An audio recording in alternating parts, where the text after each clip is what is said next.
Hello and welcome to today's webinar. This is Mark Plantier of Enercon Industries, and we'd like to thank you for attending today's presentation on how automotive manufacturers use plasma and flame to improve quality and efficiency.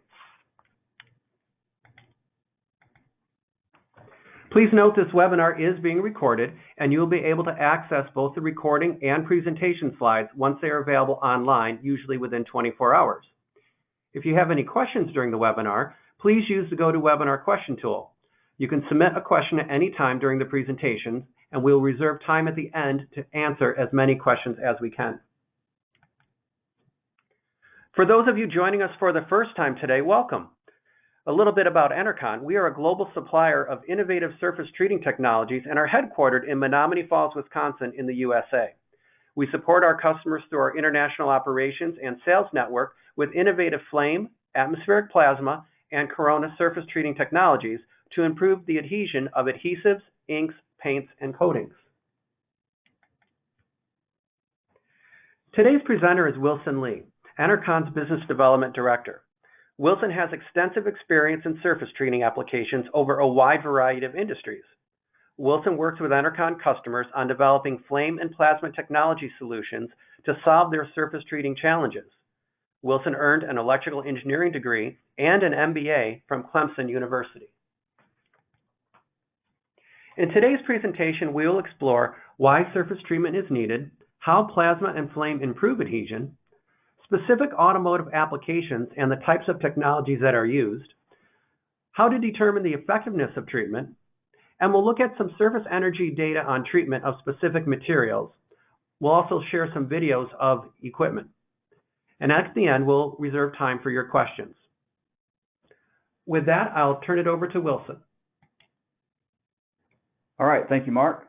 We're going to talk about a lot of different things today, but let's start off with the automotive industry forces, the things that we're talking about, the concerns that come into our system from the automotive companies who are trying to do things to increase their competitiveness.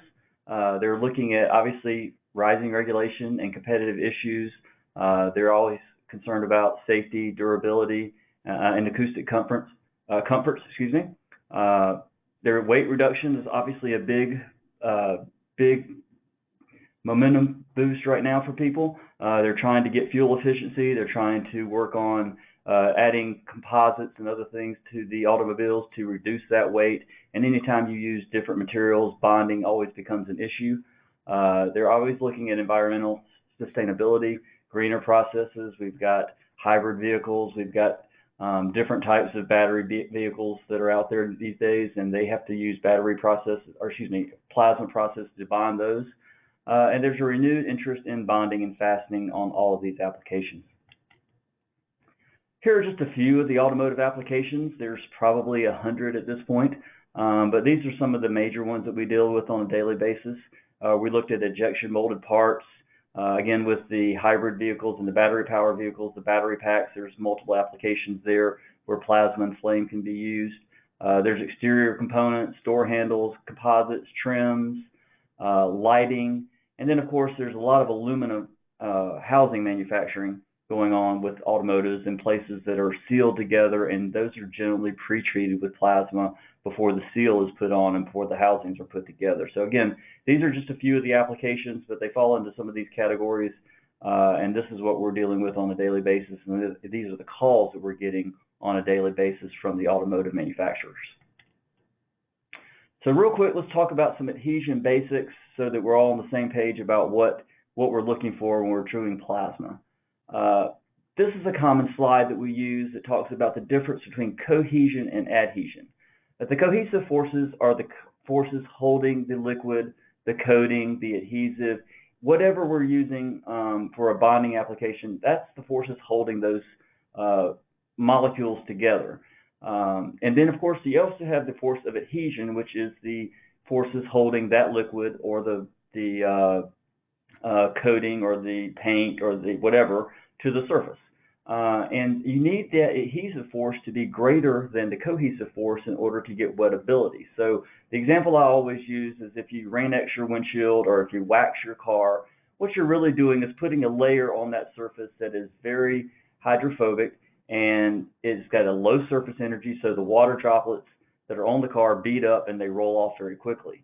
Once you plasma or flame treat something down there at the very bottom of the slide, you are getting good wettability. You are increasing the surface energy and you're increasing that force of adhesion, allowing the ink or the coating or the paint or the adhesive to wet out on the surface. And that's what you're looking for in order to get a better bond. And in general, this is our disclaimer. Everybody has disclaimers these days. In general, if you increase the surface energy, you're increasing the bond strength or the coating strength. So again, we're trying to increase that surface energy and increase that force of adhesion. So what are the impediments to adhesion? So what is causing the problems? Well, the material might have a low surface energy. Surface energy of a material is kind of a difficult thing to talk about. It's basically the bonds that are holding the molecules together. So if I've got a loaf of bread, for instance, and I try to cut into that, it doesn't take a lot of energy to cut bread because the molecules holding the forces holding the molecules together are not particularly strong. If I'm trying to cut through a block of titanium, well, those bonds are very strong, so it's going to take a lot of energy to cut through that.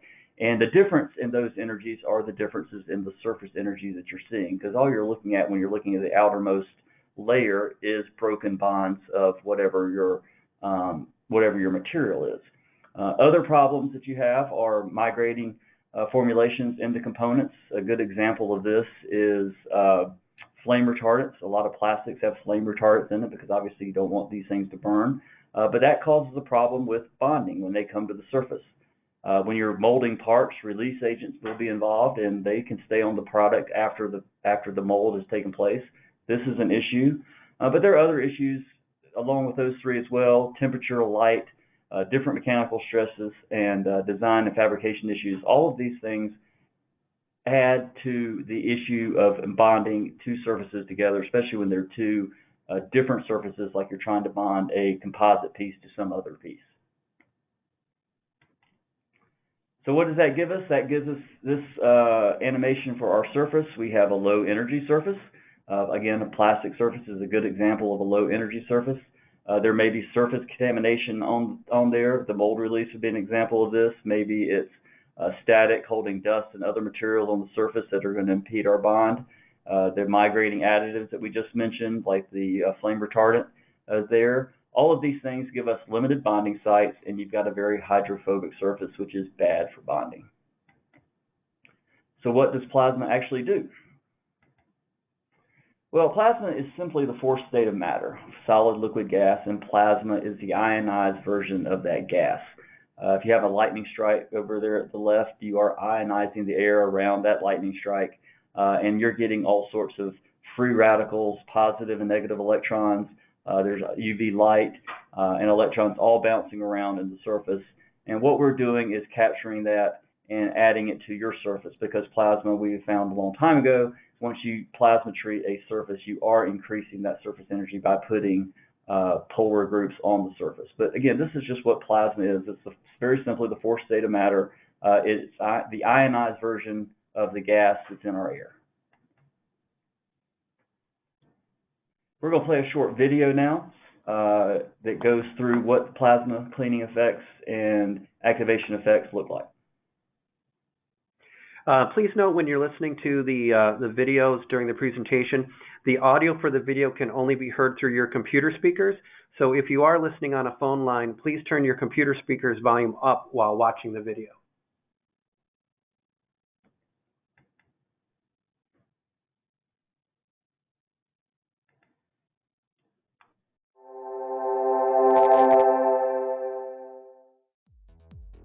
When you treat a surface with plasma, three distinct surface modification processes occur simultaneously: cleaning, etching, and functional.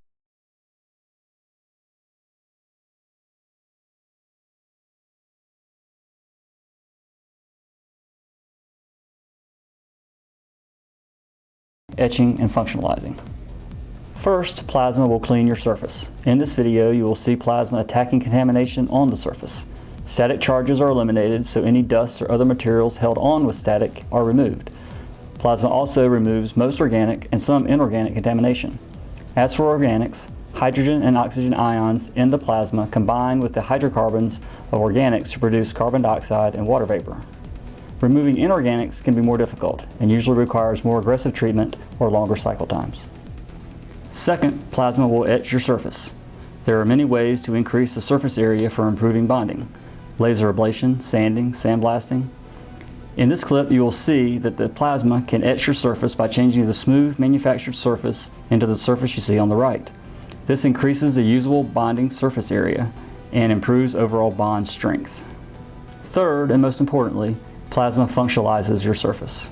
Functionalization, sometimes called activation, means that you are adding hydroxyl or carboxyl groups to the outermost molecular layers of your surface.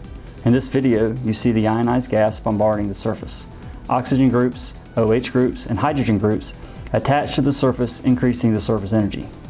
By adding these polar groups, you increase the overall surface energy and the ability for inks, coatings, and adhesives to improve their bond to the modified surface.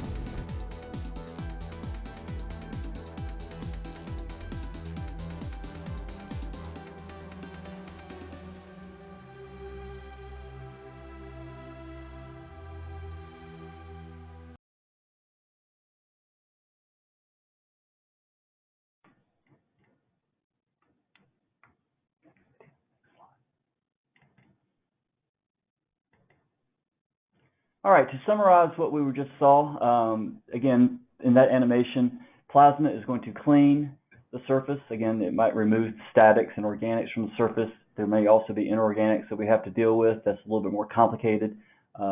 Takes a little more time in general to clean those off. We're micro-etching the surface, which is giving us the optimized surface area with which to bond to. The greater the surface area, the better the bond in general.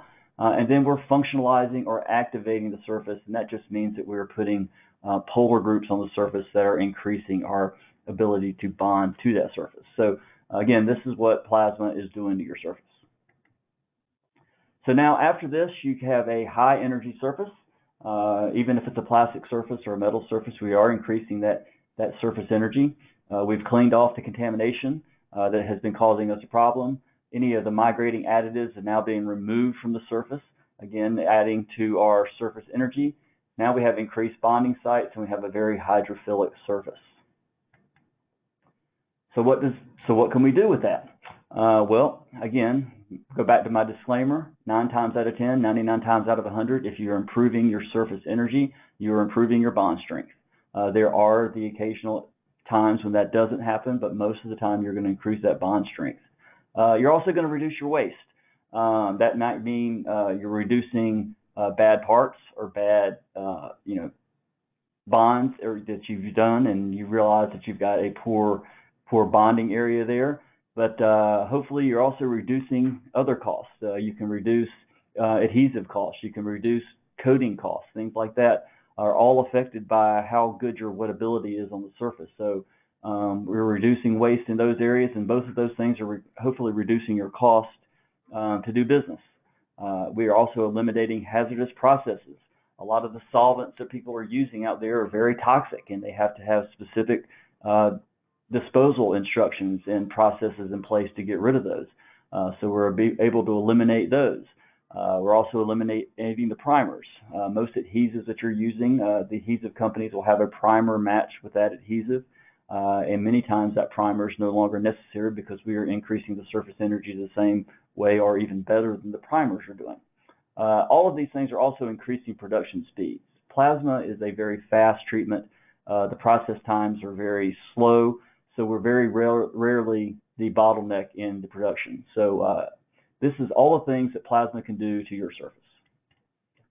So now let's look at a couple of the blown ion applications. This is what most people think of when they think of plasma.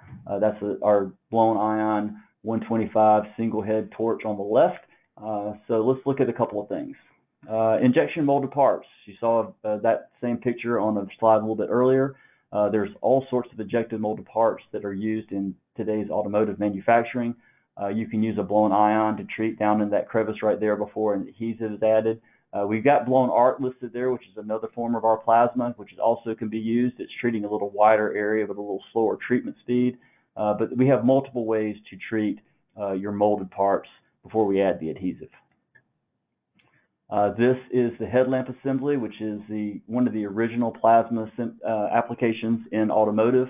Older cars had a bad seal between the headlamp, the polycarbonate lens, and the housing, which was so what we started to do years ago is using plasma to pre-treat the housing, add the adhesive, and then we got a much better seal for the headlamp, and that allows so very rarely these days do you ever see a headlamp that's full of water, but that wasn't uncommon a few years back.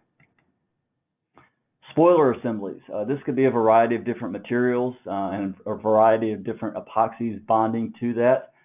You'll see down in the bottom middle picture there, that is the adhesive dispensing wand, and right in front of that we're treating it with plasma. So it's a very easy integration. So you're just following the plasma's treating, and the dispensing unit is following right behind it, and whatever pattern that you need to put on the surface can be very easily done with the blown ion plasma. Marking and cabling, wire and cable marking and potting. There are two applications here. Whether or not we're marking on the cable, you generally need to increase the surface energy to do that. But also there's a lot of potting applications. Obviously, an automotive vehicle is exposed to a lot of elements. I was in a plant in Honduras where they produce hundreds of thousands of headlamp control potted electronic circuits on a daily basis, and they were using plasma and flame to pre-treat that housing before they were putting the epoxy potting in, and that's securing that so that you don't have any issues if it got wet during a rainstorm or something like that. Door gaskets, another easy application with plasma. I was involved in a test one day at an automotive facility in the U.S. where literally the adhesive company had their guy on one side, and he was treating it with a solvent and then putting the primer down, and it was a pressure sensitive adhesive on the strip. So you would take off the strip and put it onto the sample door material, and then we did the same exact thing with plasma. Needless to say, we're using plasma in that application right now. So it's a much faster, it's much easier, no waste, and it's a very, very good bond. So now we're going to show a quick video about our air plasma.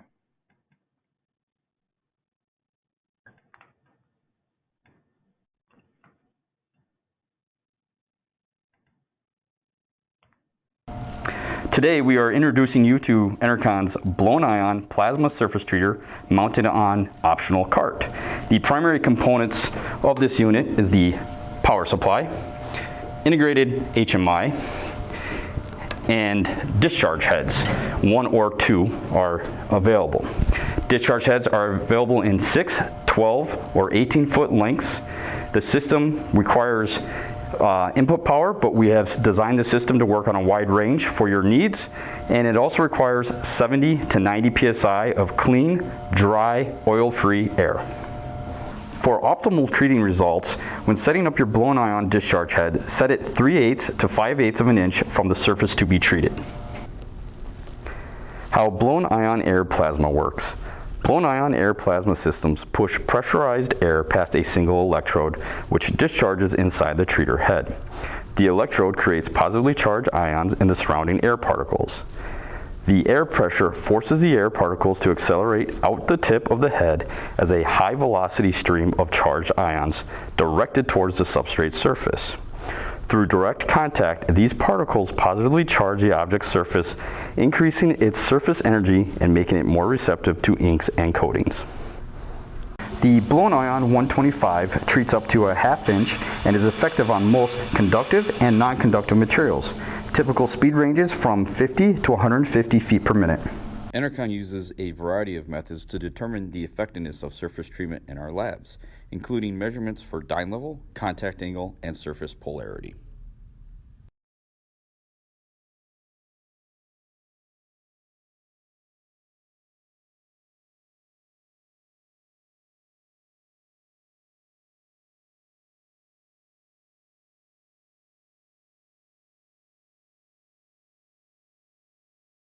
All right, thanks, Mark. To summarize, the blown ion technology can either be a single or dual head. You see a dual head version over at the bottom right. It treats any surface, whether it's conductive or non-conductive surface. It's a rather focused beam, around a ½ inch, depending on the distance from the surface. With a dual head version, you can go out to about 1 inch. So it's very good for precise patterns, spot treatments inside crevices. Also, again, it's a very fast treatment. We're talking 75, 100, sometimes even 125 or 150 feet per minute that we're able to do that. So it's very high processing speeds with the blown ion plasma. While we're talking about blown ion, I should mention the custom nozzles that we have. Most of our treatments are line of sight, and sometimes we're trying to treat an area that's not easily seen. So we need different types of nozzles to do that. You can choose from any of the ones that you see here, or we can custom design one for your application. We do this a lot in certain industries. The 90-degree port and 45-degree port are good for treating around corners. So again, we can do anything that you want with a nozzle. Just contact me. We'll get engineering involved, and if we need something special, we can have that done for you. So now let's go through some flame applications really quickly. The main flame application that most people see is the interior paneling and the dashboard. Those are generally PVC or polypropylene or a fiberglass frame that are treated with flame prior to whatever decorative coating you're going to put on there. So this is a very fast treatment. It's usually a 30-45 second cycle time. So a flame treater is very good at treating the entire dashboard and maybe even multiple assemblies for door panels at one time and at one cycle time, and then you move the parts out and they go to the different bonding or whatever you're going to do to that surface to put the decorative coating on. We talked a little bit about this with electronic potting a minute ago. A lot of the electrical circuits that are in a car are either coated or are potted, and flame can do this very well.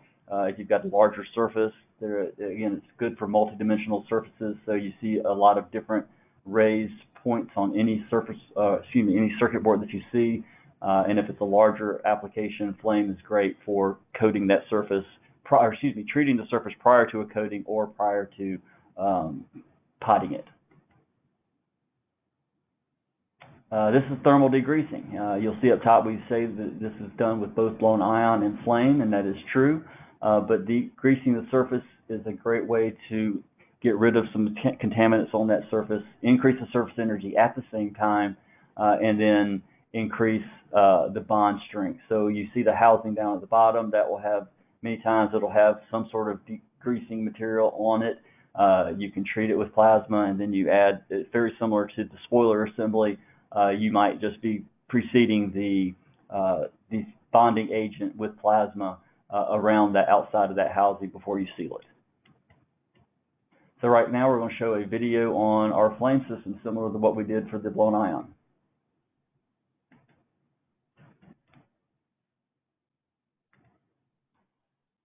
Today we are introducing you to the Enercon Flame Series Pro Surface Treater. The primary components are the power supply, integrated HMI, and burner heads.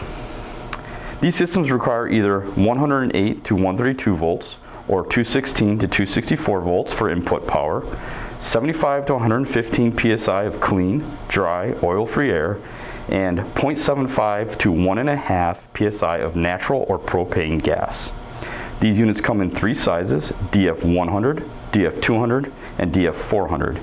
Can offer either 1 or 2 burner heads per power supply, and burner heads come in standard hose lengths of 6, 12, or 15 feet. Burners come in 2 styles, the 24 series and the 226 series. 24 series burners are used in applications where the burner will be stationary, and the 226 series is for use in setups that require the burner to be moved, such as being mounted on a robotic arm. For optimal treating results, the burner should be positioned 1 to 4 inches above the surface of the material to be treated. This will depend on the material being treated and the burner style being used. Typical line speeds are 50+ feet per minute. Enercon uses a variety of methods to determine the effectiveness of surface treatment in our labs, including measurements for dyne level, contact angle, and surface polarity.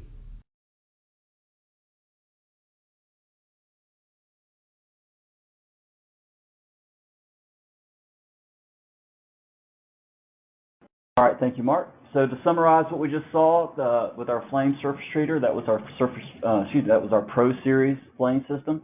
We're generally using a process gas, which is either natural gas or propane.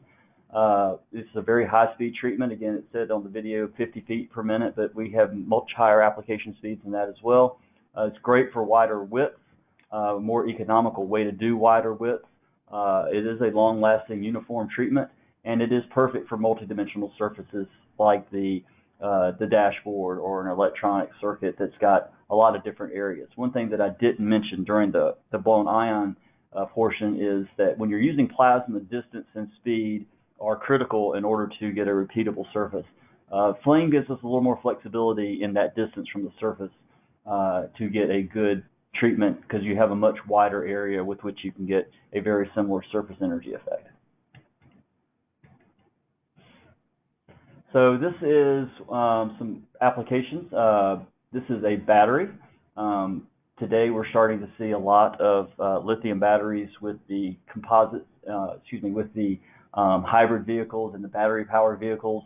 There's multiple applications where we're bonding different pieces together, whether that is the stackable batteries or the batteries that are in a housing. A lot of times we're treating the outside of those to increase the bond, to put those layers together and get good separation between the different elements that are in there.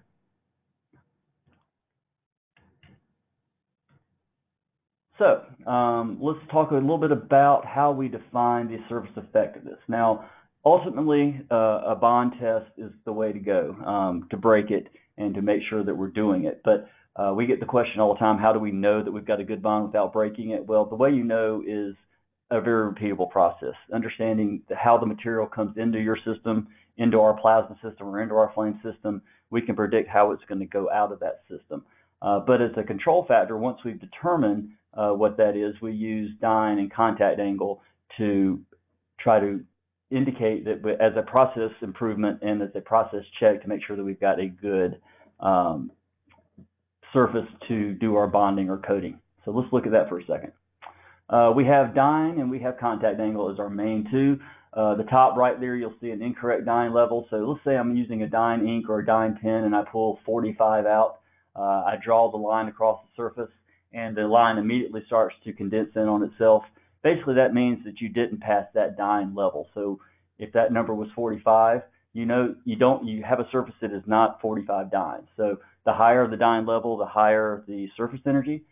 So now I treat the surface and I pull out my 45 dyne pen or 45 dyne ink and I draw the line again, and you'll see the correct dyne level. So now you know you're at least at 45 dyne. So what you generally do in a manufacturing situation is you realize that we determine exactly what you need to get a good bond, and then we set up our process to make sure that we're exceeding that number. So if you're doing a spot check, you would check in that case to see that you're above 45 dyne. Now, contact angle is inversely proportional to dyne. So the lower the contact angle, the higher the surface energy. So on the left-hand side there, you see a very high contact angle. What you're doing is measuring the side of the tangent of that, where the bubble starts with the horizontal line there. In that case, you're looking at a 90 plus contact angle on the left. After treatment, you may be over at 45 contact angle, and that would be a better surface with which to bond to. We use both the Cruce Mobile Surface Analyzer and the BTG Surface Analyst in our labs. They're both excellent tools for doing contact angle, so I would recommend those highly. And contact angle is a little less, it's much easier, it's much more advanced. Dyne is a subjective level, and sometimes there can be some confusion with dyne. Contact angle is much more analytical. The next question we always get asked is, how long does this last? So we're going with the dyne here because dyne is proportional to the surface energy. So low dyne is low surface energy, high dyne is high surface energy. So we treat something, it's going to steady state at time t for a certain amount of time, which depends on a lot of factors, including the material, including how we treat it, how long we've treated it. And then at some point after time t, it's going to start to fall off. Now, I've got T1 sitting out there, so if we've determined in your process that you need to be above say 45 dyne on this picture, or 40 dyne was about where that is. That's the length of time you have in order to process the next step. Now, we always recommend that you do your next process step immediately after treatment, because any handling that's there or anything floating around in the air, you're creating a highly active surface. And so the longer between the time that you treat it and bond it or coat it, the more chance of variability into your process. So again, that's how long treatment lasts. And I think we're going to go to some slides here now that give us some ideas. So this is both with dyne level, surface-free energy up top, and contact angle on the left. Before treatment, we had a low dyne, 41 degrees. No, excuse me, 41 dyne, not degrees. And after treatment, it jumped up to 64 dyne, and then 24 hours later, it steady stated at 59, and even 48 hours later, we were still at 59. So in this case, the glass-filled nylon did very well for 48 hours, and that makes sense. Glass is actually very easy to treat. So when you have a mixture of like a glass-filled nylon, the more glass is in there, generally the better it's going to treat. Contact angle in that case started at 96, so a very high contact angle, dropped to 42, and then it steady stayed at about 48 there for about 48 hours. So again, we had a good treatment on that surface. Now that was with flame, and we actually did a little better in this case with the blown ion 500, which is just our blown ion plasma with a larger head. Again, it started out at 41, it jumped up to 66, and actually continued to increase for 24 hours and stayed at about 66, 67 to 69 in that area for dyne. The contact angle again started at 96 and dropped into the mid 30s and stayed there for 2 days. This is a glass-filled polypropylene. Again, glass makes things a little bit easier to treat and is also extends the treatment. Again, we started with a low dyne, 31, treated it up to 50, and it stayed there for 20 hours. As you can see, it started to drop off in that second day. And you saw the same thing when we treated it with the contact angle as well. We started with a very high 99 contact angle, and it stayed into the 50s and 60s after that. So again, the glass-filled polypropylene looks like it was pretty stable for a day, but after a day it started to fall off. And you see similar results with the blown ion down at the bottom. So again, it shows that the different materials are going to react differently. This one is good for 24 hours. The glass-filled nylon lasts a little bit longer, but there are other materials that won't last anywhere near that long. This is some surface energy examples, starting dyne level, then post-treatment dyne level. A couple that I want to point out. One is the ETFE. Fluoropolymers are extremely hard to treat. Now, initially, they are going to show an increase in dyne level after you treat it, but due to the nature of fluorine atoms into that molecule, it drops off very fast. So that treatment level is only going to last for a few seconds. Very difficult to treat any fluoropolymer. Even though you are going to get an initial jump there, it is going to fall off pretty quickly. And you also see the ranges there for ABS from 44 to 72. That just depends on the treatment speed and the distance from the surface. So that's why I was saying if you want more treatment, then you slow down and you get closer to the surface. If you want less treatment, you go a little bit faster and are a little further away. And so we work with you on figuring out what level you need for that bond and then what speeds and distances you need to be from the surface to achieve that repetitively. Here's some more materials. Again, you've got PTFE, another fluoropolymer down there that starts at a very low dyne, goes up to 50, but I can promise you that's only going to stay there for a fraction of a second. It's very difficult to treat any fluoropolymer. Polycarbonate's another interesting one on this slide. It says that we can get it from 56 to 72. The reason I bring up polycarbonate is this is one of those weird materials that higher surface energy doesn't always mean higher bond strength. If I got that up in some applications up to 72, I would actually be worse off than I would be if I had a contact angle a dyne level, in this case of 56. So it's very application dependent, but it's one of those odd materials that sometimes do not follow the rule that I was saying, that higher surface energy generally leads to a higher bond.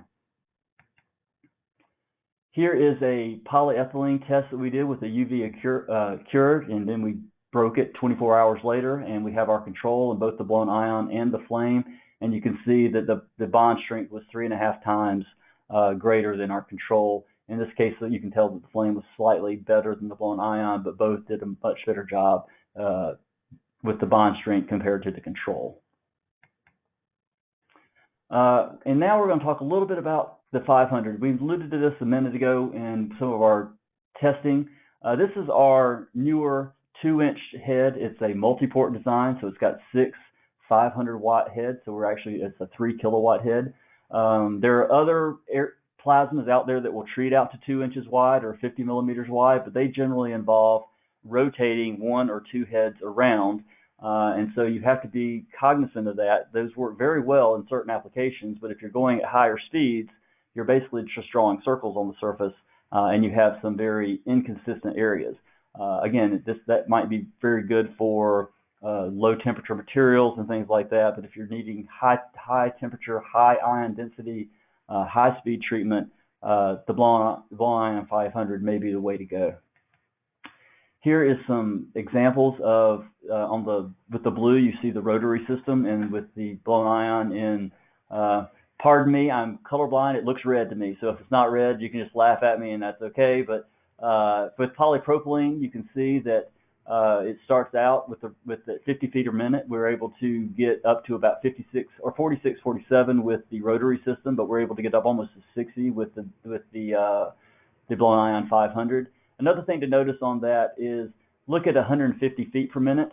You'll see that we were at about 48 dyne going at 150 feet per minute, and you couldn't even get to that with the rotary jet far on the left. So we were able to beat the 150. We were able to treat it 150 feet a minute and improve the bond over treating it with 50 feet per minute with a rotary type system.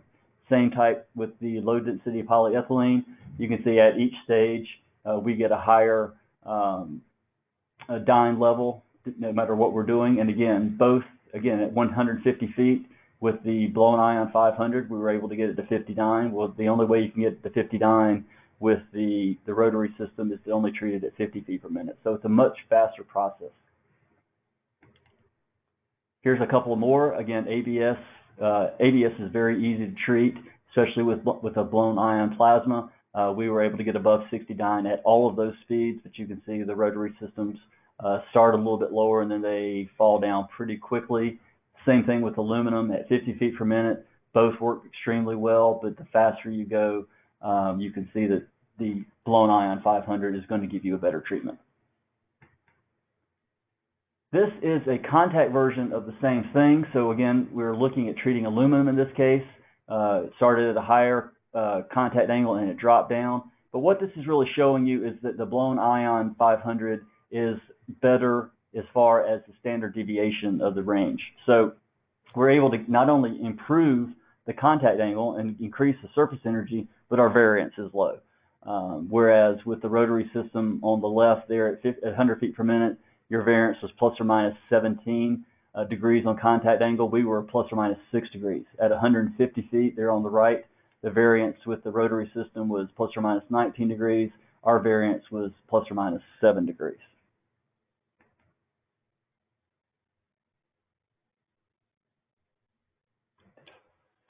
Oh, it did change. Sorry. I was waiting for it to change and I was not paying attention. This is low density polyethylene the same way. So again, you're able to see that 100 feet per minute, the variance with the rotary system is plus or minus 9 degrees. We're at 4 degrees. Once you go higher, the variance even gets greater, plus or minus 15 degrees. And then with the multi-port, you're plus or minus 3. So again, we're just showing that both systems are good systems, but again, you're going to get a lower variance with the blown ion. We've designed it to have a very homogeneous treatment across a wider area and workable at higher speeds.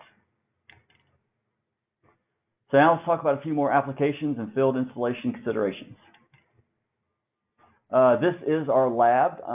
This is one of our labs, I should say, that we use for object treating. I will get a call every day, multiple times a day, about new applications, and these are some of the things that I have to look for in order to decide what treatments are best for your application. Obviously, the material is going to be important. If it's a conductive material, we can't use a blown arc, for instance. If it's non-conductive, we have multiple things that we can use. We're always going to look at the area to be treated, how many sides, how fast that needs to be. So if I'm treating a few square inches or a few square centimeters and I've got a couple of minutes to do it, well, I've got a lot of options with which to do that. If you're treating a few square meters and I've only got 5 seconds to do it, then that's going to limit our options a little bit. So we're going to look at what you need to treat, how fast you need to treat, what is that cycle time, and then we're going to send it to our lab and try to test it at different speeds and try to figure out the best method with which to treat your part. All right, thank you, Wilson. Great information there. A couple of the highlights just to recap. The surface treatment process cleans, etches, and functionalizes, which improves wettability and surface energy to improve adhesion. Operational benefits from treatment include improved bond strength, increased productivity, reduced waste, and more efficient processes. Plasma and flame are used in a wide variety of automotive applications. We saw basically bumper to bumper to improve adhesive paint coating and ink adhesion or decorating. And as Wilson just mentioned, Enercon does offer free lab testing as well as in-plant trials, which can help you decide if surface treatment can help solve your adhesion challenges. With that, we're going to take a look at what questions that you guys have for Wilson. And again, you can reach out to Wilson directly as well. And this entire presentation, slide deck, and video will be made available to everyone within 24 hours. First question is, any experience with ultra high molecular weight polyethylene? You referred to battery systems, and these materials are used for ion separator membrane. Yes, we do. All polyethylenes, whether it's the ultra high density, or low density, they treat very well. It's a good material. It's very receptive to both plasma and flame. It kind of depends on the area that you're treating. I have a pretty good idea that it's a little bit larger area, so we can either use possibly the blown ion 500 or a flame system, but both of them would add to that. And so, yeah, polyethylene is very easy to treat. And one thing to mention as well, the systems we focus on today are for treating objects and specific areas. We also have technologies for treating rolls of film if you happen to be involved in the converting processes of those as well. Next question is, what is your experience with the stability of bond strength after long-term storage of flame plasma treated polypropylene? Long-term storage, now if you're talking about prior to bond, then that is not good. Long-term storage is probably not going to work. Now, there are a few applications where this does happen and you can do it. It depends on what kind of surface energy bump you need to get the process that you're looking for. If it's only a little bit of a bump, yes, you might be able to do long-term storage. If it's a larger bump to get the bond you need, that's probably not going to be necessary or an option. You're probably going to need to do that closer to the treatment. Now, if you're talking after bond, you should have good success. Now, the things that can affect that are extreme weather conditions, but what those are usually doing are affecting the adhesive itself. So the fact that the bond does not seem to work as well is usually due to the fact that the adhesive is failing at some point. So you might need to look at your adhesive in that situation if long-term storage is causing a problem with your bond after the fact. All right, we have a question here on the blown ion 500, the wider plasma treatment. What is the typical height of treatment distance from the treatment head to the surface, and how fast can it go?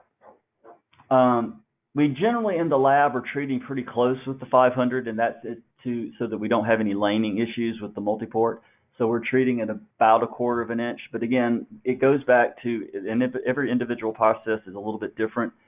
You're going to do a very high surface energy increase with the blown ion 500. So I can go much faster and I can go a little further away if I only need a smaller bump in the surface energy. So let's say I start at 40 degree dyne level and I just need to get to 45. Well, then I can move it away and go a lot faster. I will see a little bit of laning in that situation, but every part of that material will be over 45 dyne.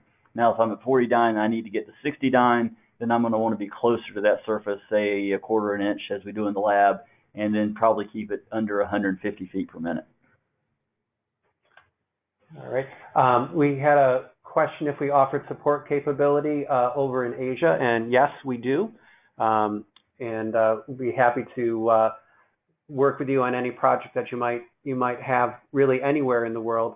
We've got a very solid international network. One more question here. Wilson, can you talk about the pros and cons of running a lab trial versus an inline trial? A lab trial is going to give us more flexibility to determine what is best for your application. If we do it inline at your facility, obviously we're going to have less ability to control maybe speeds because you're probably processing at a certain speed. And so we can give you more information from the lab test. We can run at different speeds. Our lab capabilities go up to about 200 feet per minute with most applications. Excuse me. So again, we can give you that data at different speeds, and then you can take that back with you and look and see what might be best for your process. So if you're trying to change your process, increase your speeds, things like that, doing a lab test is more controlled. We obviously can also, excuse me, I said obviously, I meant to say we can also very easily test different distances and different technologies at one time. Plasma, blown arc, blown ion is very easy to bring out to your facility. Flame's a little more challenging. You have to have regulators and other things. So we can try more applications or more technologies on your application and get you the information that you need.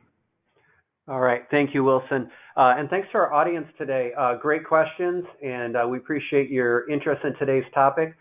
Feel free to reach out to Wilson. We'll send you a copy of the slides as well as a link to the video recording of this presentation. If you have ideas for future webinars, please let us know. And also let Wilson know what you thought of today's presentation. We appreciate the feedback. That will conclude today's webinar. And once again, we appreciate your time and thank you for attending. I'm glad.